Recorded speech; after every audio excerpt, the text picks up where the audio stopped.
का जो टॉपिक था वो magnetic field due to straight wire, magnetic field due to straight wire, और उसके कुछ प्रॉब्लम्स को भी हम सॉल्व करना आप लोग को सिखाए थे।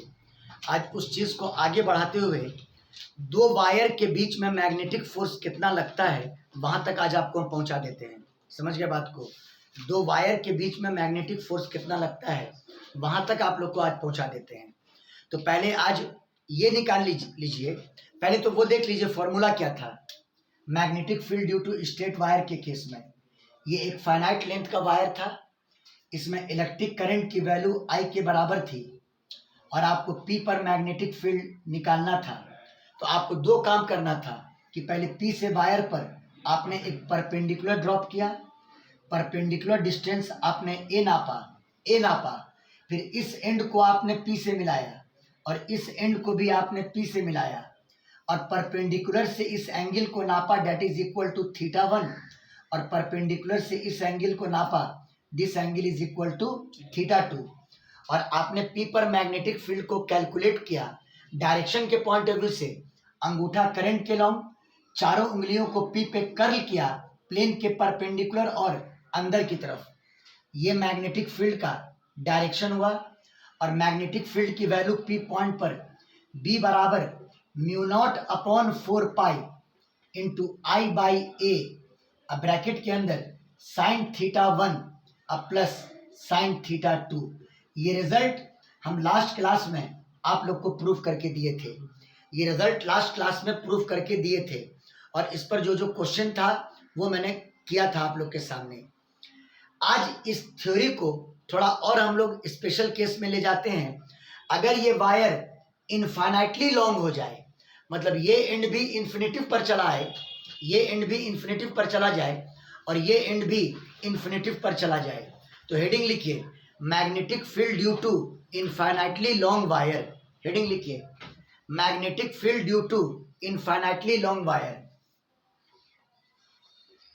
मैग्नेट, ये सबसे इंपॉर्टेंट रिजल्ट यही है, magnetic field due to, magnetic field due to infinitely long wire, magnetic field due to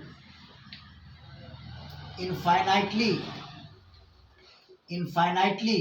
long wire, magnetic field due to infinitely long wire. कहने का मतलब ये एंड भी इन्फिनेटिव पे चला जाए और ये एंड भी इन्फिनेटिव पे चला जाए, ऊपर से प्लस इन्फिनेटिव और नीचे से माइनस इन्फिनेटिव। समझ गए? तो देखो ये very long wire, infinitely long wire ना कह करके वेरी लॉन्ग वायर भी कह सकता है ना।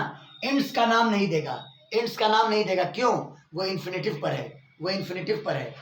और मान लो इलेक्ट्रिक करंट का फ्लो हो रहा है आई और आपको पी पर मैग्नेटिक फील्ड निकालना है, तो पहले पी से वायर पर परपेंडिकुलर डिस्टेंस वो तो आपको लेना ही होगा। चलिए ये वायर पर परपेंडिकुलर और ये डिस्टेंस ए के बराबर।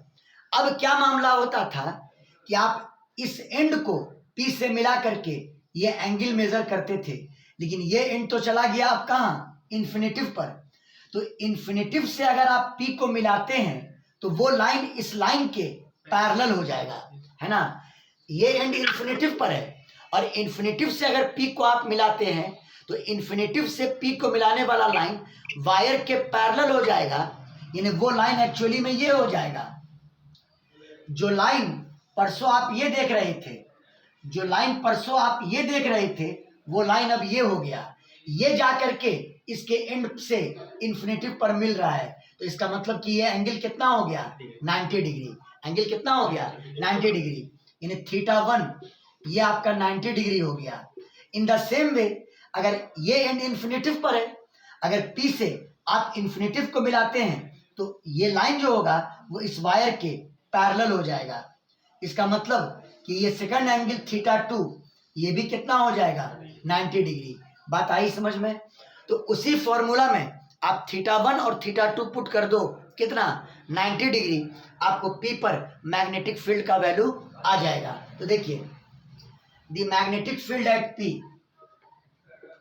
The magnetic field at P, the magnetic field at P, the magnetic field at P, यानी B is equal to mu naught upon 4 pi I by A और साइन 90 प्लस साइन 90 यानी 2 sign 90 2 sign 90 और sine 90 का value कितना 1 तो sign 90 1 हो गया 2 I by ए यानी mu naught by 4 pi I into 2 I divided by कितना ए आ गया रिजल्ट है ना।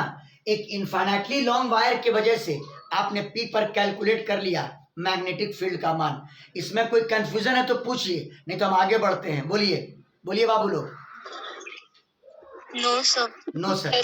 स्क्रीनशॉट ले लीजिए, स्क्रीनशॉट।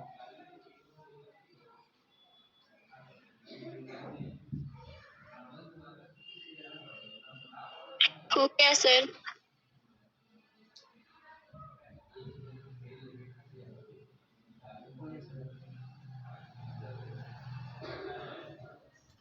अब देखो, जो वायर आपने बनाया वो वायर आपके प्लेन में था और मैग्नेटिक फील्ड प्लेन के परपेंडिकुलर था। वायर जो आपने बनाया वो प्लेन में था और मैग्नेटिक फील्ड प्लेन के परपेंडिकुलर था। सना ने हमको एक क्वेश्चन दिया था सॉल्व करने के लिए। वो क्वेश्चन अभी क्लास में तो सॉल्व करना पॉसिबल नहीं है क्योंकि वो उसमें बहुत आगे तक की थ्योरी है, लेकिन कुछ पार्ट उसका हम यहाँ पर डिस्कस कर दे सकते हैं। कभी कभी वायर आपको ये दे देगा, ये वायर दे देगा, तो सर ये वायर है, हाँ ये एक इनफाइनाइटली लॉन्ग वायर है, ये एक इनफाइनाइटली लॉन्ग वायर है जो बोर्ड के प्लेन के परपेंडिकुलर है। मतलब इस वायर का आधा पार्ट इधर गया इन्फिनिटिव और उधर का पार्ट उधर गया इन्फिनिटिव तक। समझ गया बात को। और यहाँ पर अगर मान लो डॉट दे दे तो समझ लेना करंट बाहर की तरफ है। करंट किधर है? बाहर की तरफ। और मान लो करंट की वैल्यू आई, करंट की वैल्यू कितनी? आई। सिर्फ मैग्नेटिक फील्ड को ही रिप्रेजेंट करने के लिए ये सिंबल यूज किया जाए ये कोई जरूरी नहीं है। ये सिंबल एक इनफाइनाइटली लॉन्ग वायर को रिप्रेजेंट कर रहा है और करंट पेपर के प्लेन के परपेंडिकुलर और आउटवर्ड है। मोस्ट ऑफ द क्वेश्चन आपको ऐसे ही मिलेगा। समझ गए? ये रिप्रेजेंट कर रहा है एक infinitely long wire, an infinitely long wire, है ना, perpendicular to the plane, perpendicular to the plane and current coming out. Current किधर हो रहा है? बाहर की तरफ, हाँ plane, and current coming out, and current coming out. Current बाहर की तरफ आ रहा है, करंट बाहर की तरफ आ रहा है। ठीक है। अब अगर कहे कि पी पर मैग्नेटिक फील्ड निकालो, क्या करोगे? ये आपका वायर है, ये आपका वायर है, तो पहले पी से वायर पर परपेंडिकुलर गिरा देना। गिरा दिया, परपेंडिकुलर दूरी नाप लिया कितना? आर। अब आपको पी पर चाहिए मैग्नेटिक फील्ड, तो अभी तो फॉर्मूला आपने पढ़ा कि पी पर मैग्नेटिक फील्ड की value mu naught by 4 pi 2 I by R. पढ़े? बी बराबर mu naught by 4 pi 2 I by R, infinitely long wire की वजह से। हाँ, जरा डायरेक्शन के बारे में बात करते हैं। तो आपको मैंने क्या कहा था? स्ट्रेट करंट में अंगूठा ऑलवेज किसके लॉन्ग? करंट के लॉन्ग। स्ट्रेट वायर में अंगूठा किसके लॉन्ग? करंट के लॉन्ग।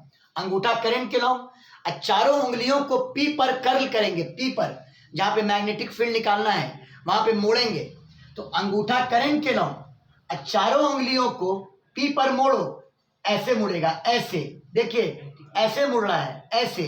तो ऐसे मुड़ने का मतलब कि ये जो रेडियल लाइन है उसके परपेंडिकुलर लाइन ड्रॉ कीजिएगा। ये जो रेडियल लाइन है उसके परपेंडिकुलर आप ये एरो ड्रॉ कीजिएगा और ये आपको डायरेक्शन बता देगा मैग्नेटिक फील्ड का। बोलिए समझ में आया कि नहीं आया? बोलिए बोलिए बाबू लोग, बोलिए। Yes sir. बोलिए। Yes sir. हाँ, और अगर मान लीजिए यही क्वेश्चन होता, इनफिनिटली लॉन्ग वायर होता और करंट ऐसे लेते, करंट आई प्लेन के परपेंडिकुलर और करंट अंदर की तरफ, करंट अंदर की तरफ, और मान लो आपको पी पर मैग्नेटिक फील्ड निकालना होता, तो सबसे पहले तो वायर पर पी से परपेंडिकुलर डिस्टेंस नापते। वो डिस्टेंस आप आर मान लेते। क्या मान लेते? आर, या ए, जो मानना है मानिए। अगर आर माने हैं तो आर, ए माने हैं तो ए। और अब डायरेक्शन के लिए स्ट्रेट करंट है, अंगूठा करंट के लॉन्ग, अंगूठा करंट के लॉन्ग चारों उंगलियों को आप पी पर कर्ल कीजिएगा, चारों उंगलियों को पी पे कर्ल कीजिएगा, उंगली ऐसे मुड़ेगा नीचे, ऐसे मुड़ेगा। तो ऐसे मुड़ने का मतलब ये जो रेडियल लाइन है उसके परपेंडिकुलरली एरो नीचे की तरफ ड्रॉ कर दीजिएगा।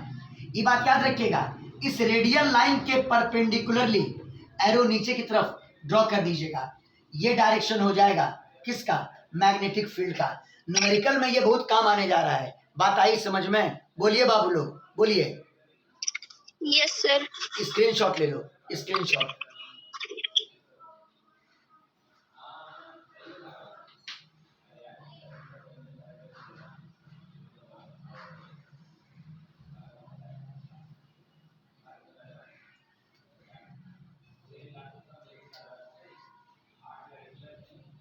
हो गया? यस सर, हो गया।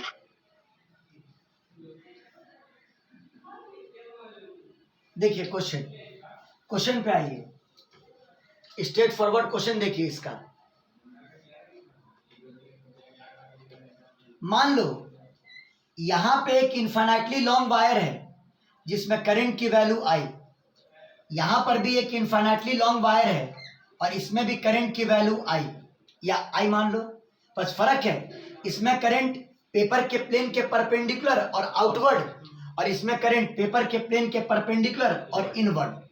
अब मान लो दोनों वायर के बीच का डिस्टेंस 2a के बराबर है, ये डिस्टेंस 2a के बराबर है और दोनों इन्फिनिटली लॉन्ग वायर है, दोनों इन्फिनिटली लॉन्ग वायर है। एक वायर ऐसे है और एक वायर ऐसे है, इसमें करंट बाहर आ रहा है और इसमें करंट अंदर जा रहा है। क्वेश्चन है दोनों वायर के बिल्कुल मिडिल पॉइंट पी पर, बहुत पूछता है सब क्वेश्चन, दोनों वायर के बिल्कुल मिडिल पॉइंट पर मैग्नेटिक फील्ड का वैल्यू क्या होगा? दोनों वायर के बिल्कुल मिडिल पॉइंट पर मैग्नेटिक फील्ड क्या होगा? मतलब ये दूरी भी a और ये दूरी भी a। क्वेश्चन है calculate net magnetic field eight p। Calculate the net magnetic field, calculate the net magnetic field, net magnetic field eight p। दोनों में करंट आई है, net magnetic field eight p, आपको p पर net magnetic field निकालना है। चलिए इसको wire 1 कर दो और इसको वायर 2 कर दो। पहले 1 का मैग्नेटिक फील्ड p पर निकालो। तो ये जो फर्स्ट वायर है p से उसका परपेंडिकुलर दूरी कितना है? a। तो b1 बराबर mu naught by 4 pi 2i by a, 2i by कितना? a। और अब डायरेक्शन कैसे निकालेंगे? तो स्ट्रेट वायर है, अंगूठा करंट के लॉन्ग, चारों उंगलियों को पी पर ले गए और उंगलियों को मोड़ा, उंगलियां ऊपर मुड़ रही हैं, मतलब ये जो रेडियल लाइन है उसके परपेंडिकुलर ऊपर एरो ड्रॉ कर देना। ये जो रेडियल लाइन है उसके परपेंडिकुलर ऊपर एरो ड्रॉ कर देना। ये आपका B1 हो गया, ये आपका B1 हो गया। किसी को कोई डाउट? बोलिए बाबू लोग, बोलिए। No sir. No sir. चलिए अब आइए सेकंड वायर का मैग्नेटिक फील्ड पी पर, B2 बराबर, सेकंड वायर के लिए भी P से परपेंडिकुलर डिस्टेंस A के बराबर है, A ही के बराबर है। तो B2 बराबर mu naught by 4 pi into 2i divided by A। Direction की बात करते हैं, स्ट्रेट वायर है, अंगूठा करंट के लॉन्ग, देख लेते हैं पहले, अंगूठा करंट के लॉन्ग, नहीं ना वर्ड ऑन वर्ड, अंगूठा करंट के लॉन्ग, और चारों उंगली को पी पे ना लाना है, उंगली को पी पे लाके मोड़ना है। अंगूठा करंट के लॉन्ग और चारों उंगली को पी पे लाके मोड़ना है। उंगलियां मुड़ेंगी ऊपर, उंगलियां मुड़ेंगी ऊपर, नहीं उंगलियां ऊपर मुड़ेंगी। तो गौर कीजिए इस रेडियल लाइन के परपेंडिकुलर ऊपर की तरफ, इस रेडियल लाइन के परपेंडिकुलर ऊपर की तरफ, ये B2 हो गया, ये B2 हो गया। समझ गए? अब ये बताओ क्या दोनों मैग्नेटिक फील्ड सेम डायरेक्शन में है? बोलिए, बोलिए। Yes sir. हाँ, और जब दो वेक्टर सेम डायरेक्शन में हो तो रिजल्टेंट मैग्नेटिक फील्ड निकालने के लिए दोनों के मैग्नीट्यूड को क्या कर देते हैं? ऐड कर देते हैं। ऐड कर देते हैं। हाँ, तो बी रिजल्टेंट ये बराबर B1 प्लस B2। चलिए बराबर B1 की value mu naught by 4 pi into 2i by A plus mu naught by 4 pi into 2i by A 2i by A. और अगर एक ही वैल्यू है डबल कर दो, 2 into mu naught by 4 pi into 2i by a. आपका answer आ गया mu naught by 4 pi into 4i by a. 4i by कितना ए, यही पी पर रिजल्टेंट मैग्नेटिक फील्ड आ गया। समझ गए? डायरेक्शन निकालने में गलती कभी मत कीजिएगा। क्लियर है? बोलो बाबू लोग, बोलो। Yes sir. स्क्रीनशॉट ले लो।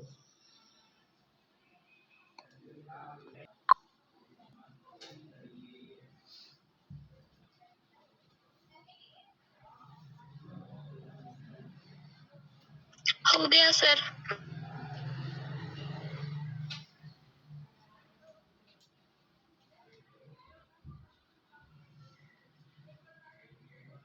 अब एक इंपॉर्टेंट क्वेश्चन बना रहे हैं आप लोग के लिए हम, देखिएगा जरा। मान लो एक इक्विलैटरल ट्रायंगल है, एक इक्विलैटरल ट्रायंगल है जिसका साइड लेंथ ए के बराबर है, ठीक है, और प्रत्येक एंगल 60 डिग्री। हाँ, इस एंड पर एक इनफाइनाइटली लॉन्ग वायर पास किया ऐसे, है ना, और करंट मान लो आई, करंट मान लो कितना आई। ये एक इनफाइनाइटली लॉन्ग वायर है और करंट आई है, वायर ऐसे है और करंट बाहर की तरफ निकल रहा है। इस एंड पर भी मैंने इनफाइनाइटली लॉन्ग वायर रखा, करंट आई, वायर ऐसे है और करंट बाहर की तरफ निकल रहा है। सवाल है एक पॉइंट पर टोटल मैग्नेटिक फील्ड क्या होगा? बहुत शानदार क्वेश्चन है, एग्जाम में पूछे जाने की बहुत पॉसिबिलिटी है। Calculate total magnetic field at A. Triangle कैसा है? इक्विलैटरल। ट्रायंगल कैसा है? इक्विलैटरल। समझ गया क्वेश्चन को? देखिए question, calculate the total magnetic field, calculate the total magnetic field, calculate the total magnetic field at a. आपको ए पर टोटल मैग्नेटिक फील्ड निकालना है। चलो फिर से नाम दे दें, इसका नाम फर्स्ट वायर, इसका नाम सेकंड वायर। सबसे पहले फर्स्ट वायर का ए पर मैग्नेटिक फील्ड निकालिए। तो पहले ये बताइए इस फर्स्ट वायर का ए से परपेंडिकुलर डिस्टेंस कितना के बराबर है? ए के बराबर, उसमें कोई दिक्कत नहीं। तो B1 is equal to mu naught by 4 pi, mu naught by 4 pi 2i by a. चलिए ये बात तो क्रैक हो गया। डायरेक्शन में अंगूठा किसके लो? करंट के लो। अंगूठा करंट के लो, चारों उंगलियां ए पर ले गए, अंगूठा करंट के लो बाहर की तरफ, और चारों उंगलियां ए पर ले गए और उंगलियों को मोड़ा, ऐसे मुड़ रहा है, ऐसे मुड़ रहा है।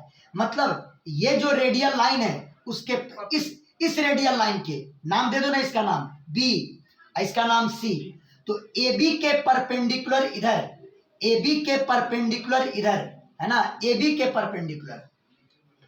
चलो ये B1 हुआ, ये B1। और लाइबा ये B1 किसके परपेंडिकुलर, किसके परपेंडिकुलर?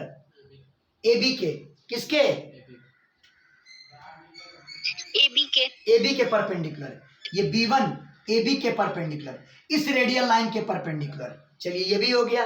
अब आइए इसका मैग्नेटिक फील्ड ए पर B2 बराबर, बताओ इस वायर पर ए से परपेंडिकुलर दूरी कितनी? ए के बराबर।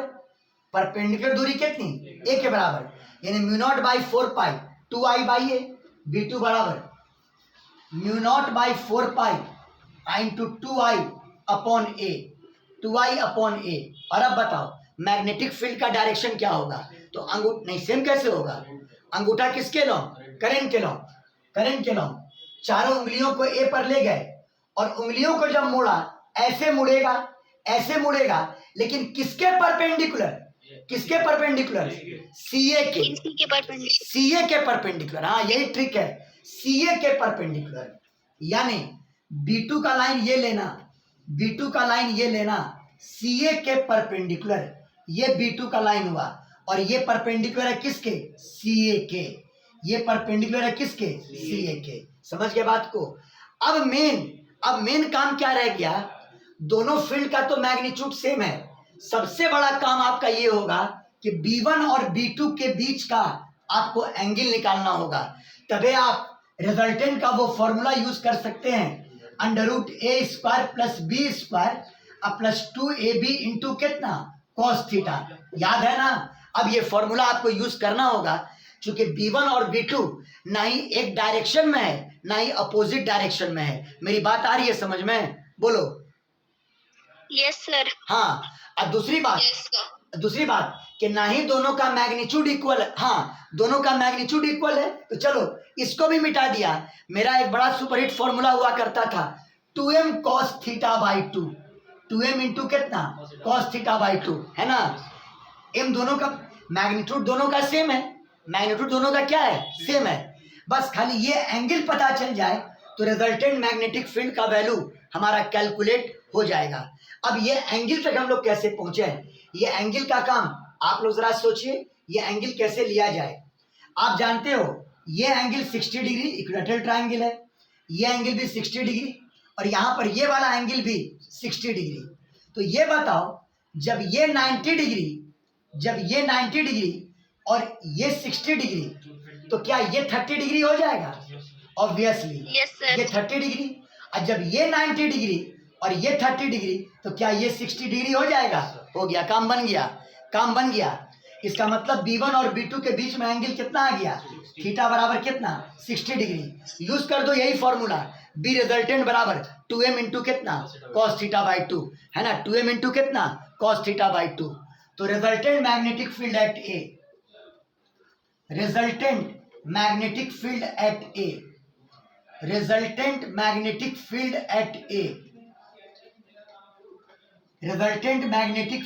एट A यानी B बराबर 2m इंटू cos θ/2। सना तुम्हारे एक क्वेश्चन के एवज में देखो मैंने उस डायग्रामेटिक का कितना क्वेश्चन प्रैक्टिस आपको यहाँ बोर्ड पर हम करवा दे रहे हैं। मेरी बात आ रही है समझ में ना? बोलो। Yes sir. बराबर 2 इंटू m का वैल्यू बोलो, तो m इसमें से कोई एक मैग्नीट्यूड ले लो, तो μ0/4 इंटू 2i/a और थीटा बोलो कितना 60 डिग्री, cos 60/2 यानी cos 30 डिग्री, और cos 30 का वैल्यू √3/2, तो बराबर 2 इंटू μ0/4 इंटू 2i/a और cos 30 का वैल्यू √3/2 और 2 से 2 क्या हुआ? कैंसिल। आ गया आंसर μ0/4 इंटू 2i/a इंटू कितना √3। बोलिए बाबू लोग, सबको क्वेश्चन समझ में आ रहा है कि नहीं आ रहा? बोलिए। है बहुत टिपिकल, लेकिन जिस आसान तरीके से मैंने प्रेजेंट किया, क्या वो आपको इजी लगा कि नहीं लगा? बोलिए। स्क्रीनशॉट ले लीजिए। अब पूछेगा ऐसा क्वेश्चन 100% एश्योर रहिएगा। अब प्रैक्टिस कीजिए। जिनका इंटेंशन अगले साल के लिए नीट के लिए भी है, फिर से प्रैक्टिस कीजिए, फिर दोबारा पढ़िएगा, मतलब मन जाइए अपने आप को इस चीज में। ये मेरा एक एडवाइस है, जितना प्रैक्टिस उतना अच्छा। यहाँ याद करने वाला कोई चीज नहीं होता है।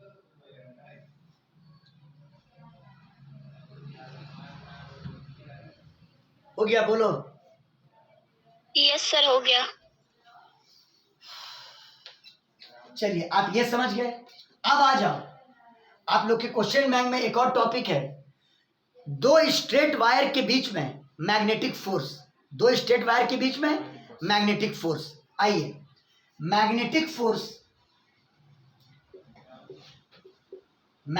Force between two straight wires.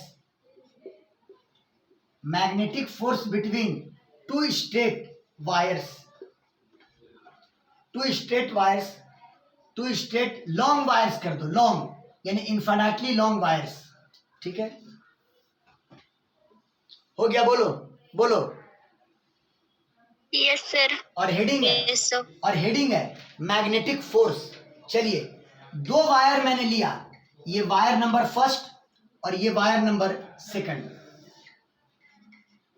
दोनों वायर एक दूसरे के पैरेलल है, W1 और W2 एक दूसरे के पैरेलल है। यहां देखिए, W1 and W2 are parallel to each other,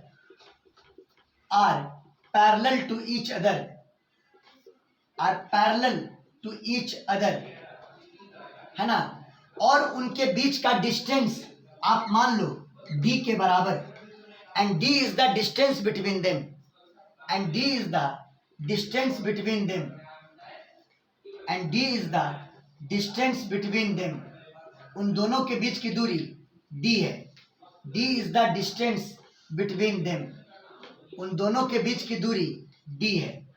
चलो ठीक है, मान लो पहले वायर में करंट I1 और दूसरे वायर में करंट I2, है ना। थोड़ी देर के लिए मान लिया कि दोनों में करंट सेम डायरेक्शन में है, दोनों में करंट सेम डायरेक्शन में है। अब आप ये निकालिए कि इसने इस पर कितना मैग्नेटिक फोर्स लगाया, तो न्यूटन्स का थर्ड लॉ, उतना ही मैग्नीट्यूड का फोर्स ये भी इस पे लगाएगा, है ना। आप किसी एक वायर का फोर्स दूसरे वायर पे लगा लो, तो चलो ये निकाल लेते हैं कि W1 ने W2 पर कितना फोर्स लगाया। Let us calculate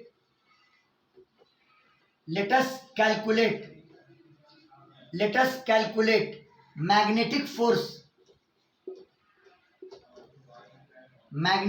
force on W2 due to W1। W2 पर W1 ने कितना मैग्नेटिक फोर्स लगाया, ई कैसे निकलेगा, है ना। थोड़ा टिपिकल काम है ये, याद करो आप पढ़ते थे कि कोई वायर अगर मैग्नेटिक फील्ड में हो, इसे जस्ट पहले पढ़े थे, कोई करंट कैरिंग वायर अगर मैग्नेटिक फील्ड में हो तो उस पर मैग्नेटिक फोर्स लगता है IL क्रॉस B। कुछ दिन पहले ही पढ़ाया है, बोलिए बाबू लोग क्या पढ़ाया है, बोलिए IL क्रॉस B पढ़ाया है ना। Yes, sir. हाँ, तो Yes, sir. तो इसको कैसे तोड़ोगे, आप करो क्या, W1 को फोर्स लगाना है W2 पर, आप W1 का मैग्नेटिक फील्ड W2 पे निकाल दो। क्या बोले हम, हाँ, W1 का मैग्नेटिक फील्ड W2 पे निकाल दो। तुम ये पूछ सकते हो हमसे, सर W2 के हर पॉइंट पर क्या W1 का मैग्नेटिक फील्ड इक्वल होगा, पूछो ये बात। W2 के हर पॉइंट पर क्या W1 का मैग्नेटिक फील्ड इक्वल होगा, पूछो। सर W2 के हर पॉइंट पर W1 का मैग्नेटिक फील्ड इक्वल होगा। क्यों नहीं इक्वल होगा, दोनों पैरेलल है, सभी दूरी आरे ना होगी, बोलो बाबू, सना बोलो। Yes, sir. हाँ, और Yes, sir. आपने पढ़ा इन्फिनिटली लॉन्ग वायर का मैग्नेटिक फील्ड μ0/4π × 2I/r। आर हर जगह सेम होगा, आर हर जगह क्या होगा, सेम होगा, यानी W2 के हर साइड पर W1 का मैग्नेटिक फील्ड इक्वल होगा, W1 का मैग्नेटिक फील्ड इक्वल होगा। बोलो क्लियर, बोलो। Yes, sir. हाँ, बहुत अच्छा, आप लोग बात को समझ रहे हैं, ये बहुत बड़ी बात है, समझ गए। तो आइए W1 का मैग्नेटिक फील्ड W2 के साइड पे निकाल देते हैं। The magnetic field of W2 at the site of W1 at the site of W2 बताओ, B बराबर μ0/4π, फील्ड ये प्रोड्यूस कर रहा है 2I1 और दूरी कितनी, बोलो दूरी D, दूरी कितनी, बोलो D, 2I/D। चलिए, इसने मैग्नेटिक फील्ड यहां पर प्रोड्यूस कर दिया। अब यही मैग्नेटिक फील्ड W2 पर क्या करेगा, फोर्स लगाएगा। यही मैग्नेटिक फील्ड W2 पर क्या करेगा, फोर्स लगाएगा। लेकिन यहां पर एक मैनिपुलेशन करना पड़ेगा। W2 इन्फिनिटली लॉन्ग है, तो आपको इन्फिनिटली लॉन्ग नहीं लेना है, आपको W2 का एक टुकड़ा लेना है, W2 का एक, हाँ, मान लो मैंने W2 पर एक GH टुकड़ा लिया, करंट के सेंस में लेना, एक GH टुकड़ा लिया जिसका लेंथ L के बराबर, जिसका लेंथ कितना के बराबर, L के बराबर, ठीक है। हमने W2 पर एक सेगमेंट लिया GH लेंथ का, जिसका लेंथ किसके बराबर, L के बराबर, और हाँ, और ये निकाल लेते हैं कि GH लेंथ पर कितना मैग्नेटिक फोर्स लगा, GH लेंथ पर कितना मैग्नेटिक फोर्स लगा। चलिए स्क्रीनशॉट लीजिए पहले। हो गया सर।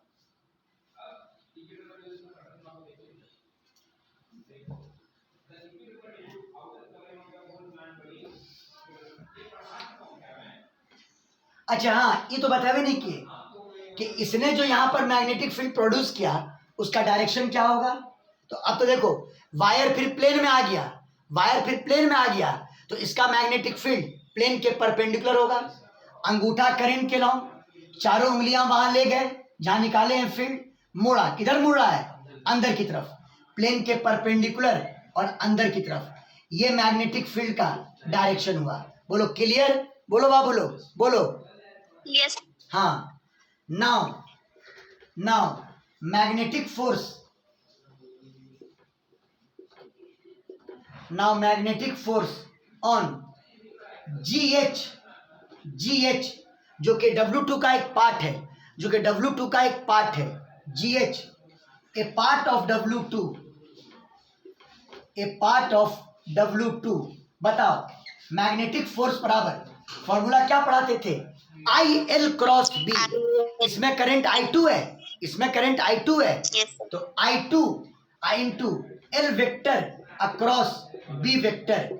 L वेक्टर कैसे बोलते थे, इनिशियल पॉइंट G और फाइनल पॉइंट H, जो करंट करंट G से H गया है, करंट G से H गया है, तो I2 into GH vector cross B vector, GH vector across B vector.